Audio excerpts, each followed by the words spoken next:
Hello नमस्कार dear student, welcome to success career. आज की इस वीडियो में वर्कशॉप कैलकुलेशन एंड साइंस के अगले सीरीज को स्टार्ट करेंगे। जैसा कि आप लोगों को पता है कि मैं पार्ट 5 तक आप लोगों को क्लास दे चुका हूं।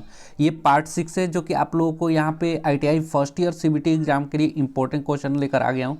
ये जो वर्कशॉप कैलकुलेशन जो होता है, ये इसमें जो क्वेश्चन मैं लेकर आया हूँ भारत स्किल निमी पैटर्न पे है, और ये सभी आल ट्रेड के लिए कॉमन क्वेश्चन होंगे, ठीक है। और इसकी जो मॉक टेस्ट है आप successcareer.co.in पर जाकर मॉक टेस्ट दे सकते हैं। और यदि आपने अभी तक सक्सेस कैरियर यूट्यूब चैनल को सब्सक्राइब नहीं किया है तो सब्सक्राइब कर दीजिए। चलिए आज की पार्ट को याद करते हैं। हमारा पार्ट जो है पार्ट 6, ठीक है। पार्ट 5 तक हम आप लोग करा दिया था बेस्ट तरीके से। आज हम उससे आगे करने वाले हैं, यानी कि आपको 50 तक का क्वेश्चन तो हो चुका था, आगे देखेंगे 51 नंबर क्वेश्चन से। दिया हुआ है which insulating material is used for making switches. Switch बनाने के लिए किस कुचालक सामग्री का उपयोग करते हैं। अब देखिए, स्विच बनाना है, घर में जो हमारे बोर्ड में स्विच लगा होता है वो किस पदार्थ का बना होता है, ये इंपॉर्टेंट है आपको जानना। तो ये याद रखिएगा, बेकेलाइट का प्रयोग करते हैं कुचालक सामग्री को बनाने में। बाकी पोर्सलिन, पीवीसी, इबोनेट ये सभी कुचालक पदार्थ हैं, लेकिन ये नर्म होते हैं, और बेकेलाइट जो होता है ये कठोर होता है। इसलिए इसका प्रयोग किसके लिए करते हैं, स्विच बनाने के लिए इसका प्रयोग करते हैं। नेक्स्ट क्वेश्चन देखेंगे, दिया है which insulator is use in overhead lines. निम्नलिखित में से किस कुचालक का उपयोग ओवर हेड लाइन में प्रयोग किया जाता है। तो ओवर हेड लाइन में प्रयोग जो लाते हैं वो है पोर्सलिन, ठीक है। पोर्सलिन का प्रयोग ओवर हेड लाइन में प्रयोग किया जाता है। अगला 53 नंबर का क्वेश्चन देखेंगे, दिया है कि which alloy is used to make permanent magnet, ठीक है। अस्थायी चुंबक बनाने के लिए किस मिश्र इस्पात का उपयोग करते हैं। तो अस्थायी चुंबक बनाने के लिए जो हम लोग प्रयोग में लाते हैं वो है कोबाल्ट स्टील। कोबाल्ट स्टील के माध्यम से, याद रखिएगा, कोबाल्ट स्टील के माध्यम से ही अस्थायी चुंबक यानी कि परमानेंट मैग्नेट बनाया जाता है। किस कोबाल्ट स्टील से, याद रखिएगा, अस्थायी चुंबक किससे बनता है, कोबाल्ट स्टील से। नेक्स्ट क्वेश्चन देखेंगे 54 नंबर, दिया है which rubber is used as insulator for power cable and control wire. विद्युत केबल और नियंत्रण तारों के लिए इंसुलेटर के रूप में किस रबर का प्रयोग करते हैं, ठीक है। तो यहाँ ऑप्शन है ब्यूटाइल, ठीक है, हेपेलोइन, सिलिकॉन, नाइट्राइट, ब्यूटाडाइन। तो करेक्ट आंसर यहाँ पे क्या हो जाएगा। अब इसका जो करेक्ट आंसर होगा वो आप खुद बताएंगे। सबसे पहले रबर के बारे में देखेंगे, रबर का डिटेल देख लीजिए। रबर, मैं यहाँ पे रबर नोट कर रहा हूँ। देखिए, आपका एग्जाम में क्वेश्चन पूछ सकता है रबर कितने प्रकार का होता है, ठीक है। तो रबर का वर्गीकरण कितने प्रकार से होता है, तो आपको पता होना चाहिए। रबर जो होता है, मैं यहाँ पे लिख रहा हूँ, थोड़ा इसको ऊपर कर दूँ मैं कि थोड़ा मुझे जगह मिल जाए ना यहाँ पे।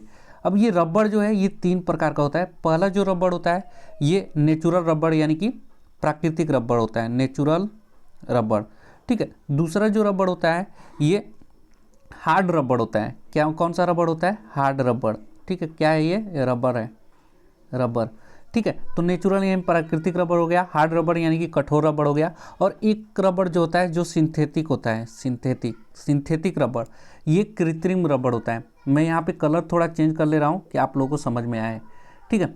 अब सिंथेटिक रबर, ये 3 तरह के रबर होते हैं।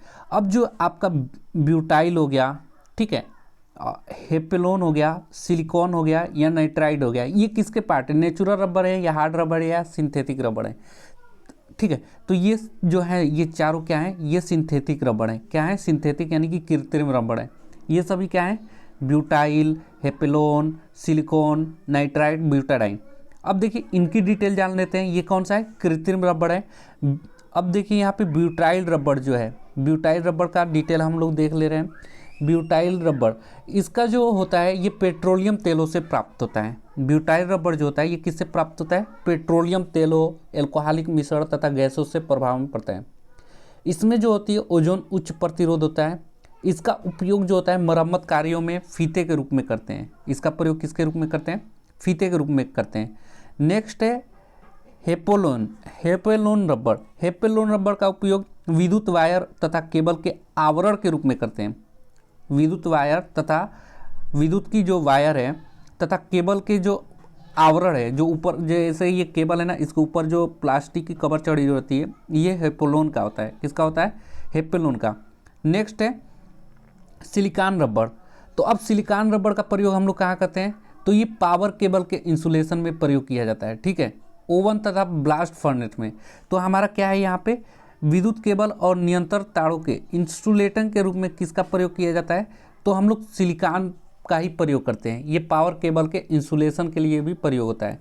और देखिए यहाँ पे अगला हेपोलोन जो बताया था, हेपोलोन, ये विद्युत वायर तथा केबल के आवरण के रूप में भी इसका भी प्रयोग करते हैं, लेकिन यहाँ पे जो करेक्ट आंसर हो जाएगा वो सिलिकॉन होगा।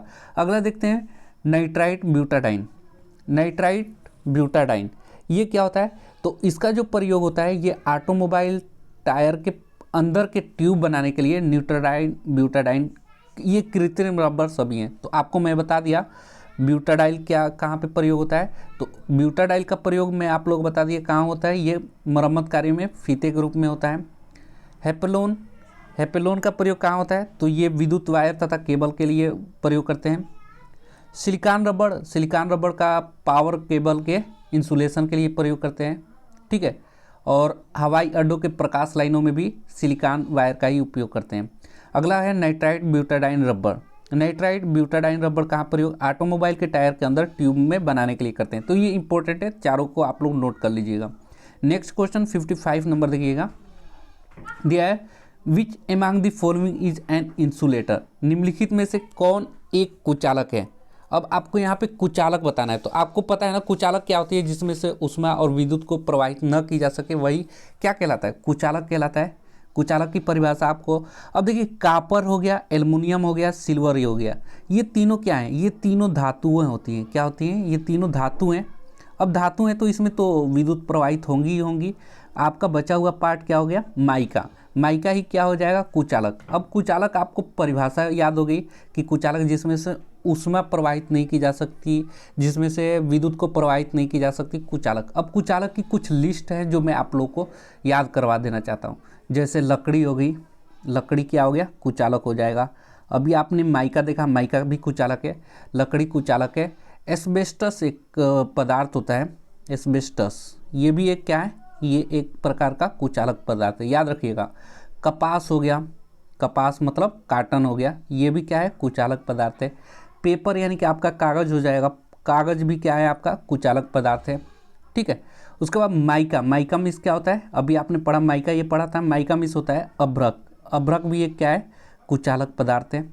ठीक, उसके बाद बेकेलाइट, बेकेलाइट जो अभी हमने आपको ऊपर बताया था स्विच बनाने के लिए प्रयोग करते हैं, बेकेलाइट का प्रयोग। तो बेकेलाइट एक प्रकार का कुचालक पदार्थ है। फिर आपका रबड़ आपने पढ़ा, रबड़ भी एक क्या है, रबड़ भी एक कुचालक पदार्थ है।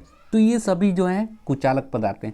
बाकी कापर हो गया, एल्युमिनियम हो गया, सिल्वर हो गया, ये क्या है, ये सुचालक पदार्थ है। इसमें से क्या होता है कि विद्युत और ऊष्मा के प्रवाहित किया जाता है। कापर, एल्युमिनियम, सिल्वर, आपको याद रखना है। एल्युमिनियम जो होता है ये विद्युत का सबसे अच्छा चालक होता है, ये याद रखना है। एल्युमिनियम जो है विद्युत का सबसे अच्छा चालक माना जाता है। नेक्स्ट क्वेश्चन देखेंगे 56 नंबर, दिया है which property of a metal enable it's by which it can be draw out into wires under tension without rupture. धातु का वह गुण जिससे धातु को बिना टूटे तार के रूप में खींचा जा सकता है। तो देखिए कोई धातु है, इसको तार के रूप में खींचा कब जाएगा, जब वो डक्टाइल होगा। डक्टाइल यानी कि तन्यता होगी उसमें। करेक्ट आंसर क्या हो जाएगा यहाँ पे, ए हो जाएगा। आपको मैं डक्टिलिटी की परिभाषा बताया था, धातु का वह गुण जो जिसे उसे तार में खींचकर परिवर्तित किया जा सके बिना टूटे, बिना उसको ब्रेक हुए, उसी को डक्टिलिटी कहते हैं। मैं ये सभी आप लोगों को पिछले वीडियो में सभी का परिभाषा अच्छे से बता दिया हूँ, फिर भी मैं यहाँ पे आपको रिवीजन करवा देना चाहता हूँ, हो सकता है आपने उसको ध्यान नहीं दिया हो। मेलिबिलिटी यानी कि आघातवर्धनीयता। देखिए डक्टिलिटी में क्या होता है कि धातु को खींचकर तार में बदला जा सकता है। मेलिबिलिटी मतलब होता है कि धातु को पीट कर उसे चादर में परिवर्तित किया जा सके, आघातवर्धनीयता कहलाता है। हार्डनेस, कोई भी धातु है वो अपने ऊपर किसी भी बल की विरोध करे, खरोंचने का विरोध करे या तनाव का विरोध करे या संपीड़न का विरोध करे, उसी को हार्डनेस कहते हैं। अगला है ब्रिटलनेस, भंगुरता। कोई भी पदार्थ अगर उस पर हम लोग चोट मारते हैं तो वो टूट कर बिखर सकता है, उसी को भंगुर कहते हैं ना, भंगुरता। तो आपको ये रिवीजन हो गया। अगला क्वेश्चन देखेंगे, what is the ore of aluminium. ये इंपॉर्टेंट है, काफ़ी ज़्यादा इंपॉर्टेंट है। हम यहाँ पे एल्युमिनियम के अलावा आपको एल्युमिनियम का तो याद रहना ही चाहिए, साथ में तांबे का भी आप लोगों को याद रहना चाहिए। क्योंकि देखिए सबसे पहले तो एल्युमिनियम आया है यहाँ पे। एल्युमिनियम का अयस्क कौन सा है, तो एल्युमिनियम का अयस्क क्या होता है, बॉक्साइट होता है। ये याद रखिएगा, एल्युमिनियम का अयस्क क्या होता है, बॉक्साइट। बाकी हेमेटाइट, मैलेटाइट, लिमनोटाइट ये क्या है, तो ये एक लौह धातु है के प्रकार है। ये क्या है, लौह धातुओं के प्रकार है। ये मुख्य रूप से लौह अयस्क इनको बोलते हैं। हेमेटाइट लौह अयस्क है, मैलेटाइट लौह अयस्क है, लिमनोटाइट लौह अयस्क है। तो बचा क्या, बॉक्साइट जो बचा है ये एल्युमिनियम का अयस्क है। अब आपका ये इंपॉर्टेंट है, एल्युमिनियम का अयस्क पूछ लेता है एग्जाम में। अब अगला जो पूछता है वो कापर का भी पूछ लेता है, कापर, ठीक है, COPPER, कापर, यानी कि तांबे का मुख्य अयस्क। तो इसको याद रखिएगा, तांबे का मुख्य अयस्क मैलेकाइट होता है। तांबे का, कापर का मुख्य अयस्क Cu, कापर बोला जाता है। Malachite, malachite. अब यहाँ पे आप लोग थोड़ा कंफ्यूज होंगे, यहाँ पे मैलेकाइट में ये कापर का मुख्य अयस्क बताया और मैलेटाइट यहाँ पे दिया हुआ है। तो मैलेटाइट ये किसका है, तो ये मैलेटाइट याद रखिएगा लौह अयस्क है। मैलेटाइट, हेमेटाइट और लिमनोटाइट लौह अयस्क है। बॉक्साइट एल्युमिनियम का अयस्क है। अब मैलेकाइट कापर का अयस्क है, और कापर का एक और अयस्क होता है जो कि इंपॉर्टेंट होता है, कापर पाइराइट।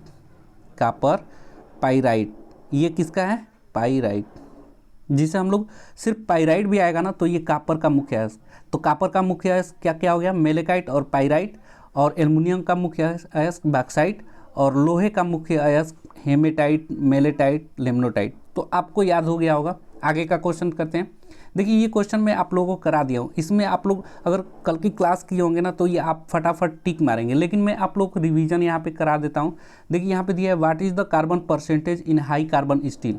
ठीक है, उच्च कार्बन स्टील में कार्बन की प्रतिशतता क्या होती है। इसको करने से पहले मैं आप लोग को रिवीजन करवा देता हूँ। देखिए इस कार्बन की मात्रा के स्टील जो होता है ये कार्बन के हिसाब से होता है, उसमें परसेंटेज के हिसाब से। तो स्टील को हम लोग 3 कैटेगरी में डिवाइड किए थे, आप लोगों को कल की क्लास में बताया था। पहला जो होता है लो कार्बन स्टील, दूसरा होता है मीडियम कार्बन स्टील, तीसरा होता है हाई कार्बन स्टील। तो लो कार्बन स्टील में मैं आप लोगों को बताया था, जिसमें कार्बन की परसेंटेज 0.25% से कम हो। ठीक है, ऐसे स्टील जिसमें कार्बन की परसेंटेज 0.25% से कम हो वो क्या होता है, लो कार्बन स्टील होता है। मीडियम कार्बन स्टील में आप लोग बताया था 2.25% से लेकर 0.6% तक अगर कार्बन की मात्रा होती है किसी स्टील में तो वो मीडियम कार्बन स्टील होगा। हाई कार्बन स्टील में मैं आप लोगों को बताया था कि 0.6% से लेकर 1.5%, 1.6% तक भी हो जाता है कभी कभी। तो आप ओवरऑल 1.5%, अगर किसी स्टील में 0.6% से लेकर 1.5% तक कार्बन होता है किसी स्टील में तो वो हाई कार्बन स्टील होता है। अब चलिए क्वेश्चन पढ़ेंगे, अब फटाफट आप लोग आंसर दे लेंगे। हालांकि ये मैं पिछले वीडियो में बता दिया था, लेकिन यहाँ पे आया तो फिर मैं रिवीजन करवा दिया हूँ आपको। देखिए उच्च कार्बन स्टील में कार्बन की प्रतिशत, तो यहाँ उच्च कार्बन स्टील पूछ रहा है, तो अभी उच्च के लिए आप लोग क्या पढ़े हैं, 0.6% से लेकर 1.5% तक। अब देखिए इसकी वैल्यू किस में है, ये है, तो तीनों में नहीं है, तो डी ऑप्शन आपका करेक्ट आंसर हो जाएगा, 0.5% से लेकर 1.50% तक। तो ये देखिए ये क्या हो गया, हाई कार्बन स्टील हो गया। ऐसे नीचे दिया है कि what is the carbon percentage in low carbon steel. अब लो कार्बन स्टील में मैं आप लोगों को बताया था अभी 0.25% से कम होगा, तो 0.25% से कम होगा कार्बन की मात्रा स्टील में, तो वो क्या होगा, लो कार्बन स्टील होगी। तो अब देखिए आंसर कौन सा है, ये तो अधिक हो गया तो डी वाला तो होगा ही नहीं। ठीक है, 0.25 से अधिक हो जा रहा है ये, क्योंकि 0.25% से लेकर 0.5 तक जा रहा है, तो ये तो होगा ही नहीं। अब देखिए दो ऑप्शन आपके पास बचा, एक बी ऑप्शन बचा है, एक ए ऑप्शन बताया। तो ए ऑप्शन ज़्यादा कम हो जा रहा है 0.002 और 0.03 के बीच में, तो ये तो होगा ही नहीं। तो आपका अभी मैंने बताया था कि 0.25% से कम होना चाहिए। तो 0.25% से कम है 0.15% और 0.25%, तो ये क्या हो जाएगा, लो कार्बन स्टील हो जाएगा। अगला 60 नंबर का क्वेश्चन देखेंगे और आप लोग आंसर जरूर बताएंगे, मैं इसकी उम्मीद करता हूँ, क्योंकि मीडियम कार्बन स्टील का पूछा हुआ है। मध्यम कार्बन स्टील में कार्बन की प्रतिशत, तो याद रखिएगा बिल्कुल कंठस्थ होनी चाहिए। क्या होना चाहिए यहाँ पे, देखिए ये अधिक हो जाएगा, ये हाई कार्बन स्टील का हो गया, ठीक है। ये लो कार्बन स्टील का 0.25% से लेकर 0.5% तक लो मध्यम कार्बन स्टील होता है। तो सी ऑप्शन करेक्ट आंसर हो जाएगा। बाकी अगर बी की बात करें तो बी हमारा क्या हो जाएगा, बी लो कार्बन स्टील हो जाएगा। मैं यहाँ पे आप लोगों को दिखा दे रहा हूँ, देखिए 0.25% तक होगा तो लो कार्बन स्टील, 0.25% से लेकर 0.5 या 0.6 तक दिया होगा तो वो मीडियम कार्बन स्टील, और 0.5 से लेकर 1.5% तक हाई कार्बन स्टील होता है।